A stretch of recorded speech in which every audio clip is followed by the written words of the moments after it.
Thank you, Mr. Speaker, and I want to thank Honorable KJ for urging that we speak soberly about this issue. And Mr. Speaker, I wish to speak soberly about this issue. And sometimes when you're in leadership, you have to take the road less traveled. And on this issue, I want to take the path less traveled. Mr. Speaker, we lost many young people. And we have very many young people who are traumatized as a consequence of what happened. Mr. Speaker, it is a point in our country that all of us wish never happened, but it happened. Mr. Speaker, I think we have not handled this issue well, and that is why sometimes you find people from outside are coming to document this. If as Kenya, we were able to acknowledge that things went wrong, and we need to fix it, then Mr. Speaker, even if BBC aired it, it doesn't matter. We have to fix our own problems on our own. We don't have to wait for BBC to tell us there was something wrong. I have a problem with the title that they've given, but which is typical of any media house because they want it to trend and then want it to, yeah. And because of that, Mr. Speaker, they may have given it that title. But Mr. Speaker, we have not yet dealt with some of the issues. We have dealt with some, but one of the issues we have not dealt with is the trauma. Mr. Speaker, I said it when Honorable Elachi lost the son. Mr. Speaker, we have a very angry young generation in this country. And part of the anger is on the issues that we are seeing, Mr. Speaker. And we cannot bury our heads in the sand, Mr. Speaker. Mr. Speaker, let Parliament take the lead. And let us find a way of helping these young people to heal. Because, Mr. Speaker, we don't know what may come in the next few months, next year, or whatever. And furthered by the fact that we have very many young people who are jobless, who are frustrated. And if these people, I don't know what their intention is. Their intention could be fuel more harm and whatever. I don't know what their intention is. But from the young people that have spoken, it has actually created more anger. We are taking them back to the path that they would rather not walk again. But they are walking it. And we don't know at what point somebody else will fuel it again. You can't stop the media. Somebody else will fuel that anger again. And so for us to deal with it, let this Parliament take that mandate to deal. When we had post-election violence, Mr. Speaker, I was lucky to be in this Parliament, I think, where we do in that Parliament. Mr. Speaker, we set up a select committee. We walked all over this country. And because as human beings, we have a nature to forget. When we thought we had moved on, I remember in one case, we met a woman whose husband's head had been decapitated. She went to her home with the husband's head. And we were dealing with people who are angry, people who are depressed. And going there, Mr. Speaker, I remember to date when I was speaking in Parliament, I broke down and cried. Not because of me, but because of what we had. And we think we are moving on, but there are many young people who have not necessarily moved on. Mr. Speaker, personally, I would appeal.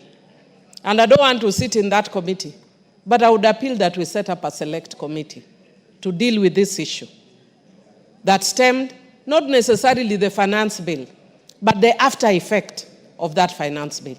Mr. Speaker, I humbly agree that we deal with this soberly, and I'd want to discourage us from going through a process which we think may be politically correct, but does not necessarily move us forward as a country. Thank you, Mr. Speaker.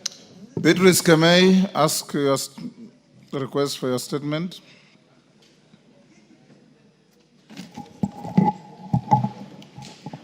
Thank you, Honorable Speaker. I want to request for a statement regarding investigations into escalating cases of femicide and gender-based violence in Kericho County. Honorable Speaker, pursuant to Standing Order 44.2 Part C, I wish to request for a statement from the chairperson of the Departmental Committee on Administration and Internal Security regarding investigations into escalating cases of femicide and gender-based violence in Kericho County.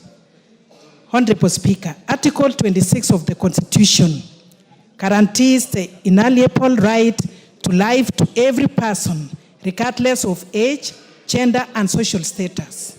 Additionally, various statutes, including the Sexual Offences Act, Cap 63A, and the Protection Against Domestic Violence Act, Cap 151, place an obligation on the state to prevent, respond to, and provide mechanisms for reporting and prosecuting acts of gender-based violence and femicide. However, the implementation and enforcement of these laws remain inadequate to address the issues. Between July and September 2024, there were 62 reported cases of gender-based violence and femicide in Kericho County. On 14 April 2025, MS Mercy Chelangat, a 27-year-old mother of two from Kapkwen village in Kipkelion West, was allegedly stabbed by her husband during a family reconciliation meeting, an attack which occurred in the presence of other family members. MS Chelangat is currently recovering at the Kericho County Referral Hospital, along with two other family members who were allegedly injured during the incident. On 17 April 2025, barely 3 days later, MS Miriam Chelimo, a 25-year-old woman, mother of two, who was pregnant, was allegedly attacked by her husband at Kilmori Shopping Center at Kitoi Village. She was rushed to St. Vincent Hospital in Moroni, where she succumbed to her injuries. Honorable Speaker, despite the severity of these incidences and the attackers being known, there have been very few arrests and almost no successful prosecutions.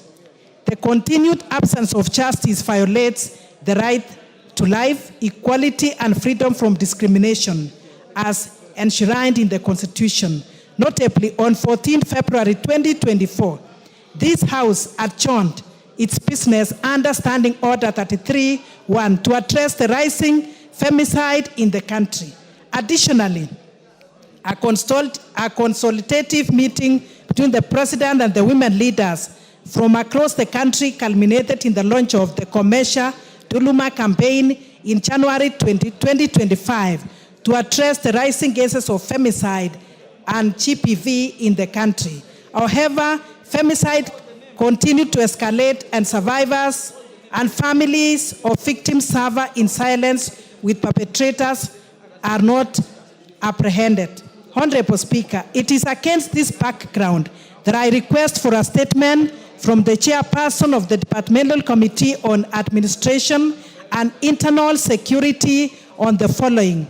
1, the current status of investigations into the reported femicide and GBV cases in Kericho County, particularly the attacks on MS Mercy Chelangat and MS Miriam Chelimo. 2, a report on the number of reported femicide and GBV cases between July 2024 and April 2025, including steps being taken by the ministry to ensure all reported cases of femicide and GBV in Kericho County are fully investigated and prosecuted without undue delay, and indicating the reasons for the low rate of arrests and prosecutions in the Kericho County cases. Honorable Speaker, I thank you.